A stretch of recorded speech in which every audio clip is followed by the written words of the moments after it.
একটা বিল্ডিংয়ে সবচাইতে বেশি কাজ করতে খারাপ লাগে কোথায় জানেন? সিঁড়িতে। মানে সিঁড়ির কাজ করতে গেলে মেজাজটা এমন হয় কহারা শেষ থাকে না। একে তো সিঁড়ির ওয়ালগুলো সোজা থাকে না, তারপর হচ্ছে মাচাদার ঝামেলা।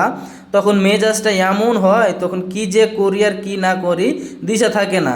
দেখতেই পাচ্ছেন আজকে আমরা সিঁড়ির কাজটা ধরেছি, তো ওপরও মিস্ত্রি কাজ করছে, কিন্তু নিচ থেকে বালু সিমেন্ট উঠা ঝামেলা। মানে সব রকমেরই ঝামেলা কিন্তু সিঁড়ির কাজ করতে গেলে। তাই আমি সকল কন্ট্রাক্টরকে বলতে চাই, ভাই আপনারা যখন সিঁড়ির কাজগুলো চালু করবেন তখন অন্তত উপরকার কাজগুলো আগে শেষ করে নেবেন। আর সিঁড়ির কাজ যখন করবেন ওর উপরও কাজ করে, তখন ভাই সবারই ঝামেলা। এক কথা দু কথা বলতে বলতে কিন্তু মিস্ত্রির ভিতরে এমনিতে কিন্তু ঝামেলা চলে আসে। তাই আমি বলবো যে সিঁড়ির কাজ যখন চালু করবেন তখন উপরের কাজগুলো সব স্টাপ রাখবেন, বা উপরের কাজগুলো সব শেষ করার পরে সব লাস্টে সিঁড়ির কাজগুলো করবেন। তাহলে আপনার না সিঁড়িটা করে শান্তি পাবে বা ভালো লাগবে।